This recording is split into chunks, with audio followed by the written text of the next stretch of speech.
Imagine your birthday cake, crafted with love, dripping with peach cream, smashed into the trash by someone you trusted, then mocked, live for the world to see. What would you do if that betrayal cost them everything they owned? I'm Lizzie Collins, and this is the story of how one cake flipped my family upside down.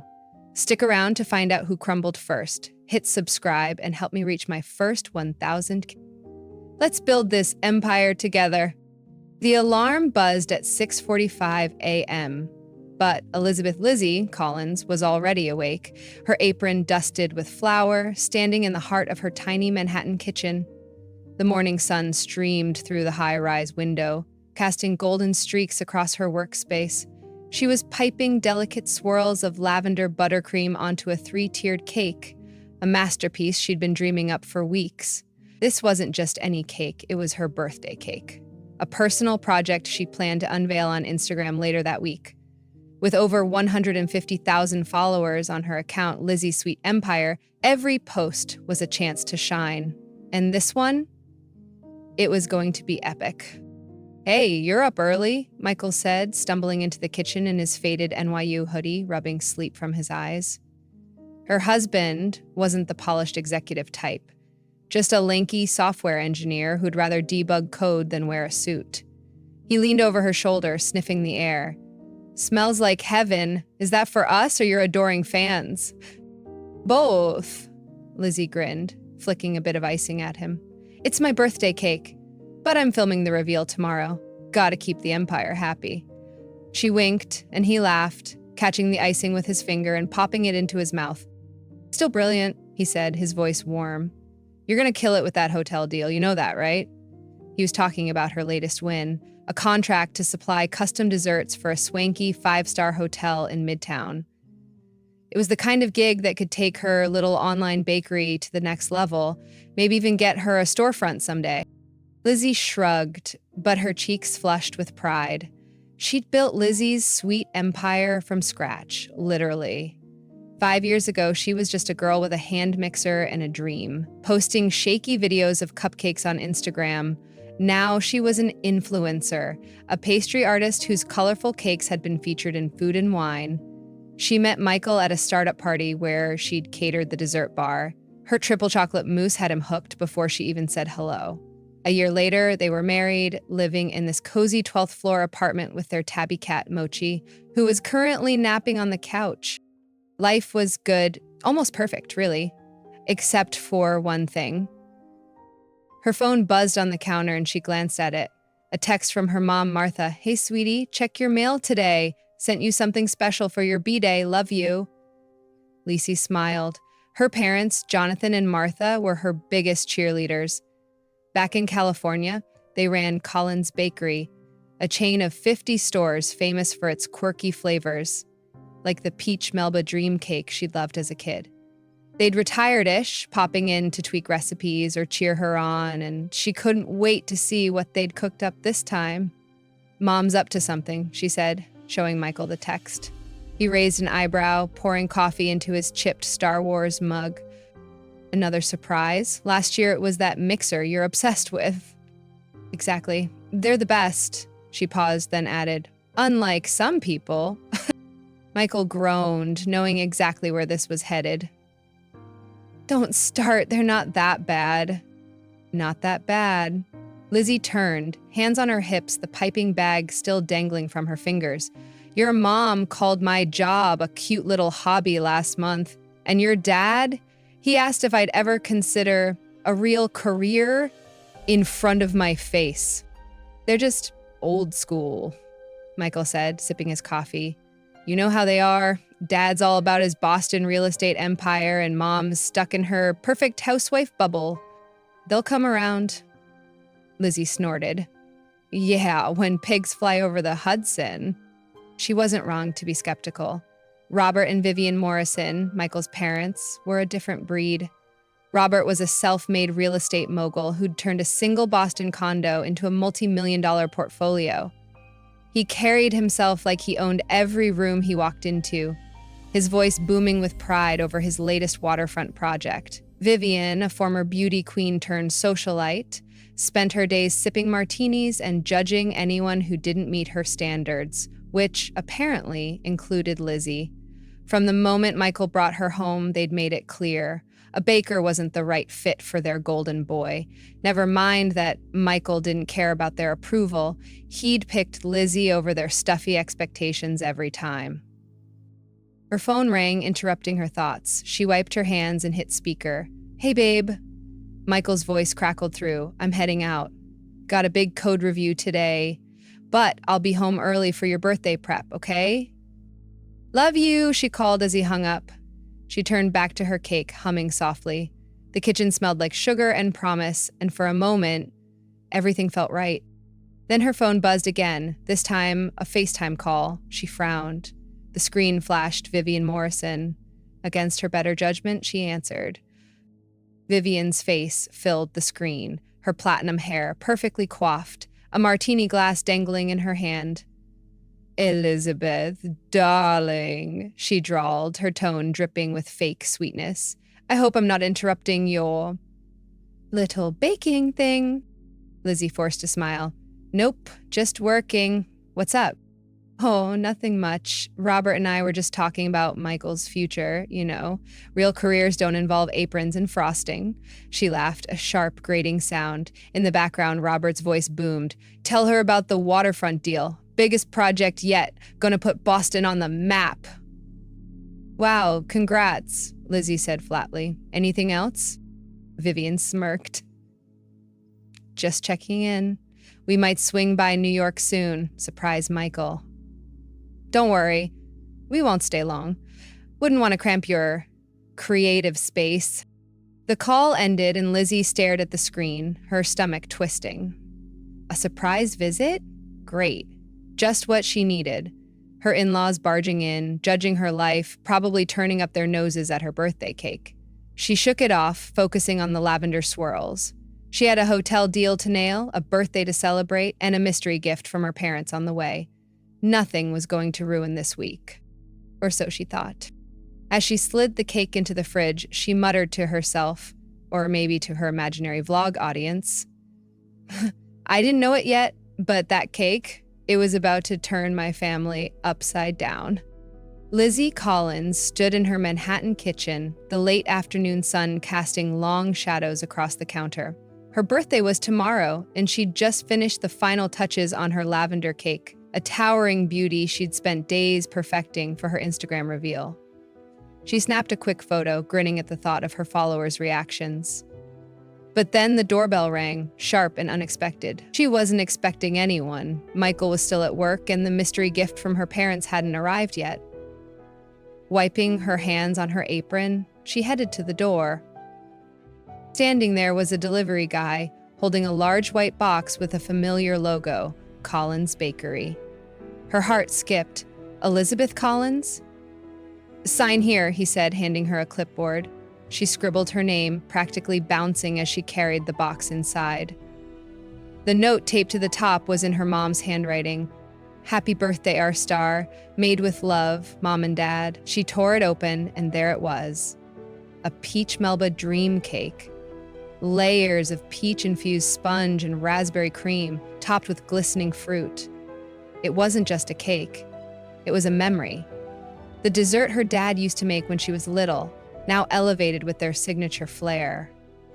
She grabbed her phone to text Martha. "OMG, it's perfect. Thank you." Before she could hit send, the front door clicked open. Lizzie froze. She hadn't given anyone a key, except Michael, who was supposed to be at the office. "Hello?" she called, stepping into the living room. And there they were. Vivian and Robert Morrison, her in-laws, waltzing in like they owned the place.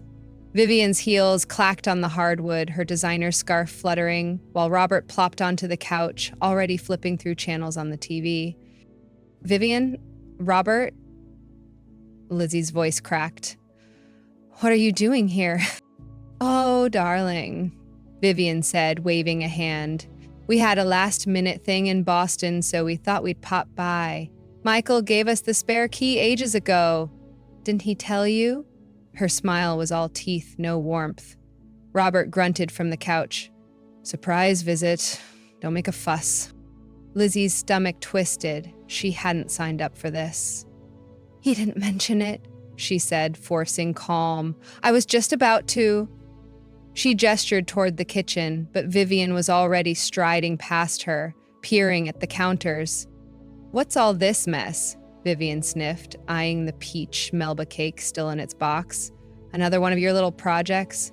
Before Lizzie could answer, Vivian pulled out her phone, tapped the screen, and, oh no, she was going live on Instagram. Look at this, everyone, she chirped to her few hundred followers, angling the camera at the cake. Someone sent Elizabeth a cake. In 2025? Who even does that? So tacky. She laughed, that grating cackle Lizzie hated. And then, before Lizzie could process it, Vivian grabbed the box, marched to the trash can, and dumped it in. The lid slammed shut with a thud. Lizzie's jaw dropped. What the hell? She shouted, lunging forward. She yanked open the trash, but it was too late. The cake was a smashed mess, cream oozing into the garbage bag, peaches scattered like a crime scene. That was from my parents. For my birthday! Vivian shrugged, still holding her phone. Oh, relax, darling. I thought it was some old sample. No name on it or anything. Besides, it's just a cake. Her live stream chat was already lighting up. Lol, savage. Who sends cake anymore? And Lizzie's phone buzzed with notifications. Her own followers had seen it too. Someone had tagged her in Vivian's video. Hundreds, no, thousands were watching her humiliation in real time. Get out, Lizzie said, her voice trembling. Now. Don't be dramatic, Robert called from the couch, not even looking up. It's not a big deal. Not a big deal? Lizzie's hands clenched into fists. You barge into my house, trash my birthday gift, and broadcast it to the world? Get out. Vivian rolled her eyes, ending the stream. Fine, we'll go, but honestly, Elizabeth, you're overreacting. She grabbed her purse and Robert hauled himself up, muttering about millennial sensitivity. They left, the door slamming behind them, and Lizzie sank to the floor, staring at the trash can. Her phone kept buzzing. Comments, DMs, screenshots. Her followers were outraged, but the damage was done. She pulled out the crumpled note from her parents, tears stinging her eyes. Made with love. Yeah, right. Not anymore. Hours later, the lock clicked again. Michael was home, his backpack slung over one shoulder. Hey, babe, I got off early. Whoa, what's wrong? He dropped his bag, rushing to her side. Lizzie was still on the floor, mascara streaked, the trashed cake beside her. Your parents, she choked out. They showed up. Vivian threw away my birthday cake, the one Mom and Dad sent, and she live streamed it. Everyone saw. Michael's face darkened. They what? He grabbed her phone, scrolling through the notifications. The video had 10,000 views already. Vivian's smug face plastered across her feed. He knelt beside her, pulling her into a hug. I'm so sorry, Liz. I didn't know they were coming. They had no right. I never do, she whispered, burying her face in his chest. It wasn't just a cake, Michael. It was me. They threw away me. He pulled back, his jaw tight. They're not getting away with this. He grabbed his phone, his thumb hovering over his parents' numbers. I should call them. Tell them off. Don't, Lizzie said, wiping her eyes. Not yet. I need a minute. Michael nodded, but his eyes were stormy. He set the phone down, wrapping his arms around her again. We'll fix this. I promise. Lizzie didn't answer. She stared at the trash, the ruined cake, a symbol of everything her in-laws despised about her. And as she sat there, a quiet fury built inside her. She didn't know it yet, but this wasn't the end. It was the beginning. They didn't just throw away a cake, she muttered almost to herself, imagining her vlog audience leaning in. They started a war.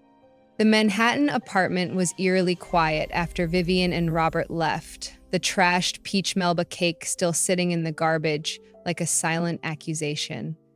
Lizzie sat on the floor, her knees pulled to her chest, Michael's arms around her. Her phone buzzed relentlessly, Instagram notifications piling up, her followers flooding her DMs with outrage over Vivian's live stream. "That's so messed up, your mill is a monster." The video had hit 20,000 views in just a few hours, and the hashtag Justice for Lizzie was trending. But Lizzie didn't feel victorious. She felt exposed, raw, like her in-laws had ripped open her life for the world to gawk at. Michael's grip tightened. "I can't believe they did this," he said, his voice low and furious. He grabbed his phone again, scrolling through his contacts. "I'm calling them. They need to hear this." Lizzie shook her head, grabbing his wrist. "Not yet. I need to think." But Michael's face was set, his usual easygoing demeanor replaced by something harder. He pulled away gently, stood, and hit dial. The call rang once, twice. Then Vivian's voice came through, smug as ever. "Michael, darling, what's this about? We're just checking into our hotel." "You threw away Lizzie's birthday cake," he cut in, his tone ice cold. "Barged into our home, trashed something her parents made for her, and put it on Instagram like it's a joke. What the hell is wrong with you?" Silence on the other end. Then Vivian laughed, a nervous, brittle sound. "Oh, Michael, don't be so dramatic. It was an accident. I didn't know it was special." "Bullshit," Michael snapped. "You had no right to touch her stuff, let alone humiliate her online. You're done here, both of you." He pulled the phone away, his thumb hovering over the screen. "I'm blocking your numbers. If you can't respect my wife, you don't get to be my family." He ended the call, swiped to his contacts, and deleted them. Vivian first, then Robert. Right in front of Lizzie. The finality of it hit her like a punch. "Michael," she started, but he knelt beside her again, his eyes fierce. "They crossed a line, Liz. I'm not letting them hurt you again." She nodded, tears welling up. But the fight wasn't over, not by a long shot. Her phone rang, shattering the moment. It was her dad, Jonathan, on FaceTime. She wiped her face and answered, trying to muster a smile. "Hey, Dad." Jonathan's face filled the screen, his silver hair tousled, his usual warm grin replaced by a frown. "Lizzie, what's going on? Your mom saw that awful video? Vivian throwing out our cake? Are you okay?" Lizzie's throat tightened. "Not really. They showed up out of nowhere, and she just dumped it. Said it was tacky." "I'm so sorry, Dad. It was beautiful." "Don't you apologize," Jonathan said, his voice firm. "That was our gift to you. Peach Melba Dream. Your favorite. We spent days on it." He paused, glancing off screen, then back. "Martha's pissed. And I'm not letting this slide." "What do you mean?" Lizzie asked, but Michael leaned in, curious too. Jonathan's jaw tightened. "Robert's been sniffing around for investors on that Boston waterfront project of his. Last month he pitched me to back it. $10 million to get the banks off his back. I was considering it. Not anymore." Lizzie's eyes widened. "Dad, you don't have to." "I do," he cut in. "Nobody treats my daughter like that and gets a dime from me." He pulled out his phone, switching to Zoom, and dialed Robert. Lizzie and Michael watched, stunned, as Robert's face appeared. Red-cheeked, clearly fresh off a drink at some hotel bar. "Jonathan," Robert slurred. "Didn't expect you so soon. About the deal." "What?" "No deal," Jonathan said, his voice like steel. "I saw what you and Vivian did to Lizzie's cake. Threw it out. Mocked her on camera. You think I'd trust you with my money after that? I'm out. And I'm calling my buddy at First National Bank, your lead lender. He'll hear about this too." Robert's glass clattered to the table. "What, you can't? You're pulling out over a damn cake?" "It's not about the cake," Jonathan shot back. "It's about respect. You don't have it. Good luck with your project." He hung up, leaving Robert gaping on the other end. Back on FaceTime, Jonathan looked at Lizzie. "That's step one. You tell me what you need next, kiddo." Lizzie blinked, overwhelmed. "Thanks, Dad. I don't know yet." "Take your time," he said. "We're here." The call ended and Michael let out a low whistle. Your dad doesn't mess around. He never does, Lizzie said, managing a small smile. But her phone buzzed again, Vivian calling this time. Michael grabbed it before she could, putting it on speaker. Why aren't you answering, Michael? Vivian's voice was shrill, edged with panic. Your father's freaking out. Jonathan just tanked his deal. Good, Michael said flatly. You brought this on yourselves. Throwing away Lizzie's cake, mocking her in front of thousands, what did you expect? It was a misunderstanding, Vivian protested. We didn't know. You didn't care, Michael interrupted, and I'm done talking. Lose this number. He hung up, tossing the phone onto the couch. Lizzie stared at him, her heart pounding. She'd never seen him this angry, this resolute. But it wasn't over. Her Instagram notifications exploded again. Justice for Lizzie had gone viral. Fans reposting Vivian's video with captions like, "Karma's coming," and "Protect Lizzie at all costs." A few big food bloggers picked it up, and suddenly Robert's company name, Morrison Realty, was trending too, tied to the drama. Lizzie scrolled, wide-eyed, as strangers called out her in-laws' entitled boomer vibes and toxic family moves. Michael watched over her shoulder, his expression grim. This is getting big. Too big, Lizzie murmured. She didn't want this, not the public shaming, not the chaos. But it was too late to stop it. Her phone rang again, Robert this time. Michael sighed but answered, putting it on speaker. What do you want, Dad? You've ruined me, Robert bellowed, his voice shaking. Jonathan's out, the bank's spooked, and now the internet's after me, all over a stupid cake. Fix this, Michael. No, Michael said, his voice steady. You fix it. You started this. He hung up, and the silence that followed was heavy, electric. Lizzie looked at him, then at her trashed cake, and muttered, to herself or her imaginary vlog audience, they thought it was just a cake. They had no idea what was coming. The next morning, Lizzie woke to a Manhattan sunrise tinged with chaos. Her phone was a war zone. Justice for Lizzie had exploded overnight, hitting 50,000 mentions on Instagram and spilling onto Twitter. Food bloggers, influencers, even a local news outlet had picked up the story.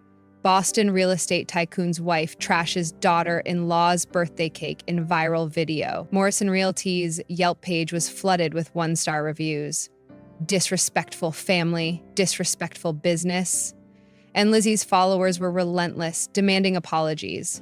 She'd muted her notifications, but the damage was done. Her in-laws' stunt had turned into a public reckoning. Michael sat at the kitchen table nursing a coffee, his laptop open to a news article about his dad's waterfront project. Bank's pulling back, he said, voice flat. Jonathan's call must have spooked them, and with this online mess, investors are bailing too. He looked at Lizzie, who was still in her pajamas, staring at the trashed peach Melba cake she hadn't had the heart to throw out yet. You okay? No, she admitted, sinking into a chair. I didn't want this to blow up like this. I just wanted them to leave me alone. They brought it on themselves, Michael said, shutting his laptop. Karma's a chef, right? He tried a smile, but it didn't reach his eyes. Lizzie nodded, but guilt gnawed at her. She hated Vivian and Robert's arrogance, but watching their world implode felt heavy. Her phone buzzed again. Her mom this time. She answered, and Martha's face popped up on FaceTime, her expression a mix of fury and triumph. Lizzie, you won't believe this, she said, holding up her own phone. We went live from Colin's Bakery last night, told the whole story about your cake. It's at 100,000 views already. People are ordering our Peach Melba Dream like crazy, sold out in 3 hours. Lizzie blinked. You... what? Had to, Martha said, grinning. Those Morrisons needed a wake-up call. Your dad's on the phone with his investor buddies right now, making sure Robert feels the heat. Oh, and we're coming to New York tomorrow. Bringing you a replacement cake. Thanks, Mom, Lizzie said, managing a laugh. But I don't know if I'm ready for more cake drama. Too late, Martha teased. This is war, and we're winning. The call ended, and Lizzie shook her head. Her parents were unstoppable. But This was spiraling beyond her control. That afternoon, the doorbell rang. Michael opened it, and there stood Vivian and Robert, looking like they'd been dragged through a storm.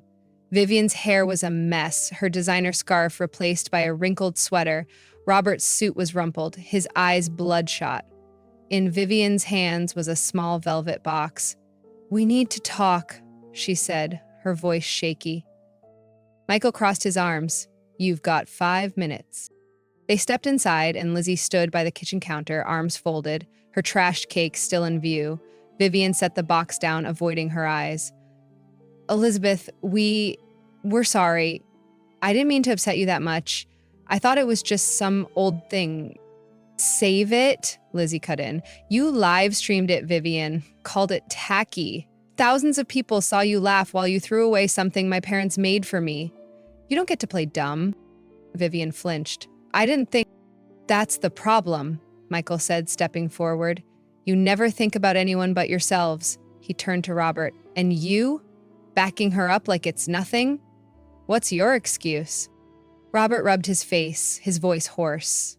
"Look, everything's falling apart. The bank's freezing our accounts, investors are gone, and now this internet crap. People are boycotting my company.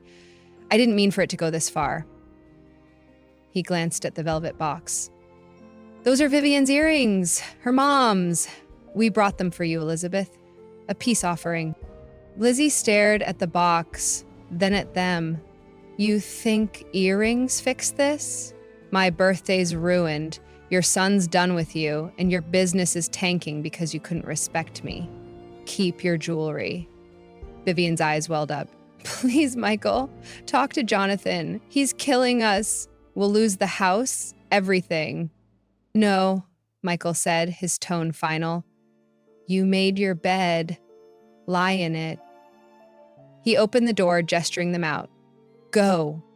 Robert grabbed Vivian's arm, pulling her toward the exit. But as they reached the threshold, he turned back, his voice low. "I didn't think a cake could cost me everything." The door shut behind them, and Lizzie exhaled, her hands trembling. That night, Michael's phone rang. Vivian again. He ignored it, but it kept buzzing. Finally, Lizzie nodded. "Answer it. See what she wants." He sighed, putting it on speaker. "Michael, please," Vivian sobbed. "We're selling my bags on eBay. Prada, Chanel, all of it. The bank's putting a lien on the house tomorrow." "I'm sorry, okay? I'm really sorry. For the cake, for everything. Tell Elizabeth I mean it." Michael's jaw tightened. "Where's Dad?" He won't come," Vivian said, her voice breaking. "He's still too proud. But I can't do this alone. Please help us." "No," Michael said, softer this time. "You need to figure this out. Apologize all you want. Words don't undo what you did." He hung up, and Lizzie leaned against him, her mind spinning. Vivian's tears sounded real, but was it regret or just desperation? The next day, Jonathan and Martha arrived, arms full of a new peach Melba dream cake and a bottle of champagne. "For the warrior," Jonathan said, hugging Lizzie. Over coffee, he dropped a bombshell. "I didn't just pull out of Robert's deal," he said, sipping his drink. "I invested in his competitor. $5 million. They're taking over the waterfront project now. Morrison Realty's finished." Lizzie's jaw dropped. "Dad, that's sad." "Earned it," Jonathan said, shrugging. "You don't mess with my kid." Martha squeezed her hand. "You're okay with this, right?" "I guess," Lizzie said, staring at the cake. "But it feels big, too big." That night, as she scrolled Instagram, her followers still cheering her on, she couldn't shake Robert's words. "A cake could cost me everything." She turned to her imaginary vlog audience, her voice quiet. "They're falling apart out there. But here's the question. Do they deserve a second chance? Or is this what justice looks like?" A year had passed since the cake catastrophe, and Lizzie Collins' Manhattan kitchen was alive with chaos and laughter. The counters were dusted with flour, the oven humming as a fresh batch of cupcakes baked. It was her birthday again. March 12th, 2026, and this time the air smelled of celebration, not conflict. Her belly rounded under her apron, 6 months pregnant with a girl, and her hands moved slower these days, but her passion hadn't dimmed. Lizzie's sweet empire had soared, her hotel deal turned into a full partnership, and last month she'd cut the ribbon on her first storefront in Soho, a sleek space co-branded with Collins Bakery. The viral Justice for Lizzie mess had faded, but it left her stronger, her follower count now at 300,000. Michael hovered nearby, icing a cupcake with clumsy swirls, grinning like a kid. "Think she'll inherit your talent?" he asked, nodding at her bump. "Hope so," Lizzie said, rubbing her stomach. "But if she gets your coding skills, we're in trouble. Mochi's already got enough hack toys." Their tabby cat meowed from the couch, batting at a robotic mouse Michael had built her. The doorbell rang, and Lizzie's parents swept in. Jonathan with a bottle of sparkling cider, no champagne for the pregnant birthday girl. Martha with a new peach Melba dream cake, its glossy fruit topping shimmering under the lights. "Happy birthday, superstar," Martha said, kissing her cheek. "No one's throwing this one out." "Damn right," Jonathan added, setting the cider down. "We've got backup this time." He winked, and Lizzie laughed, the memory of last year stinging less now. But the real surprise came when the bell rang again. Michael opened the door, and there stood Vivian alone, her arms full of mixing bowls and a bag of vanilla beans. Her hair was tied back, no trace of her old perfectionist polish, just a simple sweater dusted with flour from her own kitchen. "I thought I'd help," she said, her voice tentative. "If that's okay." Lizzie froze, her spatula mid-air. Michael raised an eyebrow but stepped aside. "Come in," he said, neutral but not cold. Vivian shuffled into the kitchen, setting her supplies down, avoiding eye contact. "Vivian," Lizzie said, her tone wary. "What's this?" "I've been baking," Vivian admitted, her cheeks flushing. "After everything. I started watching your videos, tried a few recipes. I'm not good, but I thought maybe I could learn from you for your birthday." She pulled out a small box, a silver bracelet this time, not earrings. "And this is from my mom. I mean it this time." Lizzie stared, then took the bracelet, tracing its delicate links. "Thanks," she said quietly, slipping it on. "Let's see what you've got." She handed Vivian a piping bag, and soon they were working side by side, awkwardly at first, then with a tentative rhythm. Martha watched, smirking, and whispered to Jonathan, "Never thought I'd see this." "Me neither," he muttered, sipping his cider. "But she's trying." The past year had been a reckoning for the Morrisons. Robert's waterfront project collapsed within weeks of Jonathan's pullout. Banks foreclosed, investors fled, and the online boycott tanked Morrison Realty. They'd sold their Boston mansion, downsized to a modest condo, and Vivian's eBay sales barely covered the bills. Robert, humbled but stubborn, took a job as a consultant for Jonathan's new waterfront rival.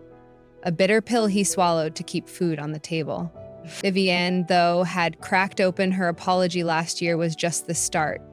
She'd started following Lizzie's Instagram, leaving shy comments like, "Beautiful work," under posts. Lizzie hadn't responded. Until now. "Where's Robert?" Michael asked, breaking the silence. Vivian sighed. "Home.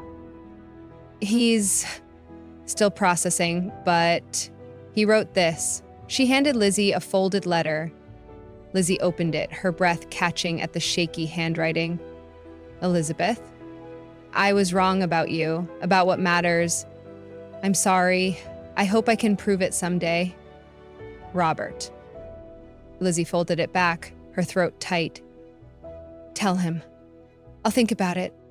The party kicked off. Cupcakes passed around, cider poured, laughter filling the room. Then Vivian excused herself to the kitchen, returning with the peach Melba cake. She'd added a twist. Tiny icing letters inside revealed when Lizzie cut the first slice. "Forgive?" The room went quiet.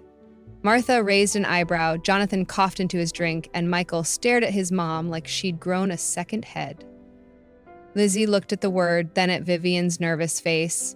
"Cute trick," she said, her tone light but guarded. "I'll let you know." She took a bite, savoring the familiar peach and cream, and smiled. "Just a little."